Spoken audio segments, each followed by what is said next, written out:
In this video, you will learn what are various ways to troubleshoot your Netgear Range Extender device EX6110 in case if you are unable to connect to your mobile or faces an error, or maybe a weak signals.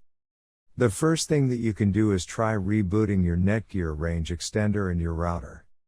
Second, if this does not solve the problem, then try factory resetting your Netgear Range Extender. Or set up your Netgear Range Extender again. The third thing that you can do is make sure that you are using the latest firmware version on your Netgear Range Extender. If you do not know how to update firmware, watch one of our videos on it. Before heading ahead into the video, in case you are facing any issue with your Netgear Range Extender device, get in touch with our Netgear experts.